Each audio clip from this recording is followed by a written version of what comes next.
దేని సైడ్ మా back side cloth కి హాఫ్ ఇంచ్ మనం ఇలాగా మార్క్ వేసేసుకొని ఆ రౌండ్ యొక్క షేప్ ఎంత ఉందో ఒకసారి చెక్ చేసుకోవాలి. ఓకేనా, ఇక్కడ నుండి మనకు ఆ రౌండ్ యొక్క షేప్ ఎంత ఉందో చెక్ చేసుకుందాం. సో నాకు ఈ రౌండ్ యొక్క షేప్ ఎంత వచ్చిందంటే ఇంకొకసారి చెక్ చేసుకుంటాను.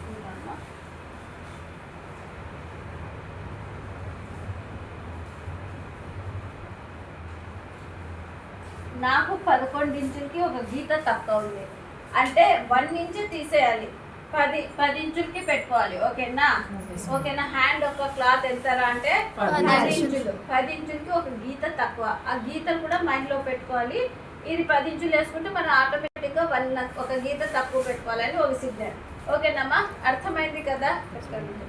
ఇప్పుడు మనకు హ్యాండ్ కి కావాల్సిన క్లాత్ ఎంతరా అంటే 10 ఇంచులు. ఓకేనా, నాకు కావాల్సిన హ్యాండ్ యొక్క క్లాత్ ఎంత అంటే 10 ఇంచులు జంపు చూసేసుకుంటున్నా, వెడల్పు చూసేసుకుంటున్నా. ఓకేనా, నాకు కావాల్సిన మెజర్మెంట్ మొత్తము 10 ఇంచులు అన్నమాట. ఇక్కడ నుండి ఇక్కడ వరకు తీసుకుంటున్నా, జస్ట్ వెడల్పు తీసుకుంటున్నా, ఇంకేం నేను తీసుకోవాలి. ఫస్ట్ అన్ని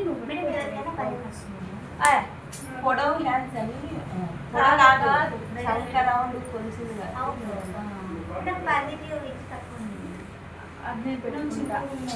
మాటి మాటికి 1 ఇంచ్ తక్కువ 1 ఇంచ్ తక్కువ అంటే నేను మెండ్లో పెట్టుకుంటాం, మీకు 10 ఇంచులో చెప్పేస్తాను, అది విషయం. సో ఇప్పుడు నాకు హ్యాండ్స్ ఎంత పెట్టుకుంటానంటే నేను మామూలుగా 8 హ్యాండ్స్ డైలీ పెట్టుకుంటాను కాబట్టి నాకు 18 ఇంచులు ఉంటుంది నా హ్యాండ్ యొక్క విత్. జంపు వచ్చేసి నేను ఏం చేస్తానంటే 18 ఇంచులు పెట్టుకుంటున్నా. ఓకేనా, 18 ఇంచులు పెట్టేసి కుట్ల కోసం ఎంత పెట్టుకుంటానమ్మా 1.5 కాబట్టి 19.5 పెట్టుకుంటున్నా. ఇక్కడ ఇటు సైడ్ కూడా లైన్ కరెక్ట్ గా ఉండడం కోసం నేను ఏం చేస్తా 19.5 మార్జిన్ పెట్టేసి ఈ లైన్ డ్రా చేసేస్తా. ఓకేనా, ఈ స్కేల్ ఎన్ని ఇంచులు ఉంటుంది మా 1.5 కాబట్టి నేను కింద ఫోల్డింగ్ అనేసి ఇలా పెట్టేసా. ఇప్పుడు మనము పైన నుండి చూడండి, ఇక్కడ నుండి లూజ్ ఎంత పెట్టుకున్నామా మనం కుట్ల కోసము మామూలుగా 1.5. ఆ 1.5 గీసేస్తే మనం ఇలాగా మనకి ఇదంతా కుట్ల కోసం అని మనకు ఒక సిగ్నల్ వస్తుంది. పైన నుండి కిందకి నేను సంకర్ డౌన్ ఎంత తీసుకుంటున్నానంటే 3.5 తీసుకుంటున్నా. క్లియర్ అమ్మా? 3.5 ఏమా ఎవరికైనా కాదు, ఆలస్యం వచ్చినప్పుడు చెప్తా. ఇది జంపు రేట్లకి మనము 3.5 పెట్టుకోవాలి. ఓకేనా, జంపు రేట్లకి ఇది 10.5 ఉంది హ్యాండ్ యొక్క లూజు, అంటే 5.5 పెట్టుకుంటున్నా. ఓకేనా, హ్యాండ్ యొక్క లూజు ఇక్కడ నుండి 1.5 ఇంచులకి కుట్ల కోసం పెడుతున్నా. మనం ఇలా జంపు హ్యాండ్స్ పెట్టినప్పుడు షేపర్ స్కేల్ అనేది ఒకటి వస్తుంది బా. షేపర్ స్కేల్ తో అక్కడ ఉంటే మేడం అక్కడ ఇది కాదు ఇంకోటి, మరి దీన్ని షేపర్ స్కేల్ అంటమ్మా. చూడండి, హ్యాండ్ వచ్చేసి మనము ఇలాగ పైకి పంపించేసి ఇక్కడ నుండి ఇక్కడ మనం ఖర్చు పెట్టుకున్నాం కదా, ఈ ఖర్చు నుండి ఈ ఖర్చుకి ఈ స్కేల్ పెట్టేసి మనము షేప్ తీసుకుంటాం ఇలాగా. ఓకేనా, హ్యాండ్ మనకు చక్కగా ఉండదన్నమాట, వంపుగా ఉంటుంది కదా మా హ్యాండ్. సో అందుకని ఇది కూడా. తర్వాత చూడండి, ఇక్కడ నాకు ఈ లైన్ వరకు ఉంది కదా ఇలాగా, ఇక్కడ నుండి ఇక్కడ కుట్ల వరకు అని చెప్పాను కదా, దానికి కూడా మెజర్మెంట్ పెట్టేసి ఒక లైన్ డ్రా చేస్తాను. ఓకేనమ్మా, ఇలాగా ఇలాగా పెట్టేసిన తర్వాత నాకు హ్యాండ్ యొక్క లూజ్ వచ్చేసింది, హ్యాండ్ యొక్క ఈ లూజ్ వచ్చేసింది. తర్వాత నాకు హ్యాండ్ యొక్క షేప్ రావాలి. హ్యాండ్ యొక్క షేప్ రావాలంటే మనం ఫస్ట్ ఏం చేయాలంటే ఇక్కడ నుండి 2 ఇంచులకు కానీ 2.5 ఇంచులకు కానీ ఒక మార్క్ పెట్టుకుంటున్నా. ఓకేనా, ఇలాగా 2 ఇంచులకైనా పెట్టుకోవచ్చు, 2 ఇంచులకైనా పెట్టుకోవచ్చు, 2.5కైనా పెట్టుకోవచ్చు. 2.5 పెట్టుకున్న తర్వాత నేను 1.5 ఇంచులు మళ్ళీ పెట్టుకుంటున్నా, ఇంకొక మార్జిన్ పెట్టుకుంటున్నా. ఓకేనా, ఇక్కడ నుండి మనం ఏం చేస్తామంటే ఈ 2.5 ఇంచులు పెట్టుకున్నాం కదమ్మా, అక్కడ వరకు ఒక మార్జిన్ పెట్టేసి మనం ఏం చేస్తామంటే నా హ్యాండ్ యొక్క షేప్ ఇందులో ఉంటుందని ఒక సిగ్నల్ డ్రా చేస్తా. ఓకేనా, మార్క్ వేసుకుంటా, అంటే మనం ఏం చేసినా కానీ ఇందులోనే మన హ్యాండ్ యొక్క షేప్ ఉందని ఒక సిగ్నల్, అంటే ఇది దాటిపోకూడదని ఒక సిగ్నల్ కోసం వేసుకుంటాం, ఇంకెక్కడ పోకూడదు అనేసి. నేనేం చేస్తాను ఇక్కడ నుండి షేప్ తీసుకుంటా, హ్యాండ్ యొక్క షేప్ ఇలాగా.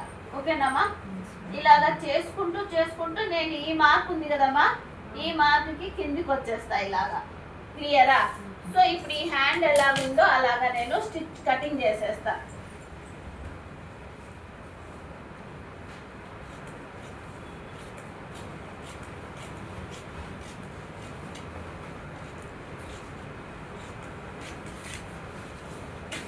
నేను పేపర్ కటింగ్ ఎందుకు చేసుకుంటున్నానంటే మనము హ్యాండ్ యొక్క క్లాత్ జాయింట్ పడుతుంది కాబట్టి ఈ పేపర్ కటింగ్ చేసి పెట్టుకుంటే జాయింట్ అయిన వెంటనే మనము కటింగ్ చేసుకోవచ్చు. ఓకేనామా?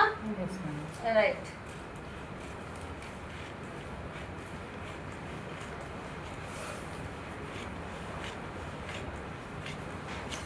ఇక్కడ నాకు కుట్ల కోసం అని ఒక సిగ్నల్ కోసం పెట్టుకుంటామా, ఖర్చు పెట్టుకుంటా. ఓకేనా?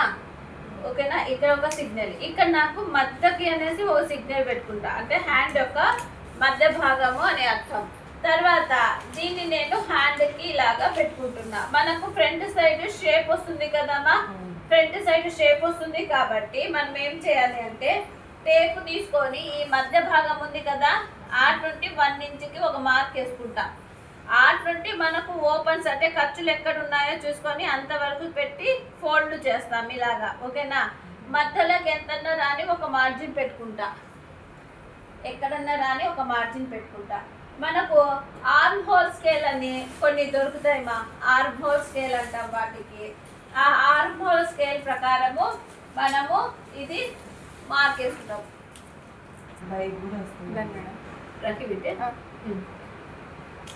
ఇప్పుడు చూడండి మా, ఇలాంటి స్కేల్స్ ఉంటాయి. దీన్ని ఏమంటామంటే ఆర్మ్ హోల్ స్కేల్ అంటాం. ఏమంటామా? ఆర్మ్ హోల్ స్కేల్ అంటాం. మనము ఇక్కడి నుండి ఇక్కడికి మార్జిన్ పెట్టుకుంటే ఇది కరెక్ట్ గా వస్తుంది. ఓకేనా? ఇలాగా నేను ఏమన్నా తప్పు చేసినా కానీ ఈ స్కేల్ నాకు కనిపెడుతుంది. చూడండి, నేను ఇక్కడ తప్పు పెట్టా, అందుకని ఇక్కడ వరకు ఉందని నాకు సిగ్నల్ ఇస్తుంది. ఇదే ఆర్మ్ హోల్ స్కేల్ ని మనం రివర్స్ పెట్టుకుంటాం. ఓకేనా? రివర్స్ పెట్టుకొని ఈ ఖర్చు ఉంది కదమ్మా, ఈ ఖర్చు వరకు దీన్ని ఇలా తోస్తా పైకి. ఆ ఖర్చులో ఇది కూర్చోవాలి. క్లియరా? ఇక్కడ నాకు 1 ఇంచ్ కానీ మార్జిన్ పెట్టుకున్నాను కదా, ఆ మార్జిన్ దగ్గరికి ఈ హ్యాండ్తో ఇలా తోస్తా, అంటే ఈ మార్జిన్ ఆ మార్జిన్ కూర్చోవాల. తర్వాత ఏం చేస్తానంటే ఇది ప్రెస్ చేస్తూ దీన్ని ఇలా షేప్ తీసుకుంటా. అర్థమైంది కదమ్మా? ఇది చాలా చాలా ఈజీ మెథడ్. నిమిషాలలో షేప్ యొక్క నాకు ఎంత షేప్ ఉందో అంత తీసి పెట్టేస్తుంది ఇది. ఓకేనమ్మా? ఇది షేప్ తీసుకున్నాను, మార్క్ చేసుకున్నాను కాబట్టి ఇది ఏం చేస్తాను, కటింగ్ చేసేసి పెట్టుకుంటా.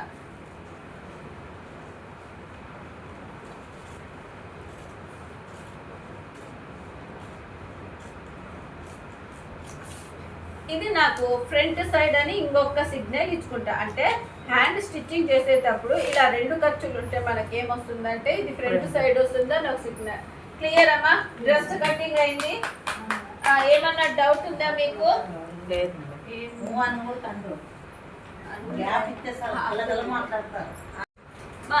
ఇప్పుడు మనకు పంజాబ్ డ్రెస్ కటింగ్ అయిపోయింది. క్లాత్ హ్యాండ్ యొక్క క్లాత్ జాయింట్ ఉంది కాబట్టి మనము కటింగ్ వచ్చేసి హ్యాండ్ కటింగ్ పేపర్ లో చేసుకుంటాము. అది హ్యాండ్ కటింగ్ జాయింట్ అయిన తర్వాత ఈ పేపర్ పెట్టేసి కటింగ్ చేయడమే. ఓకేనా?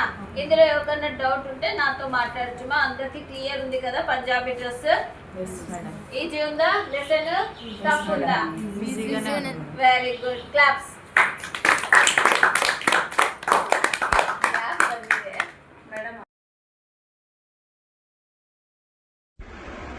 ఈ వీడియో నచ్చినట్లయితే లైక్ చేయండి, షేర్ చేయండి, సబ్స్క్రైబ్ చేయండి. Thank you so much.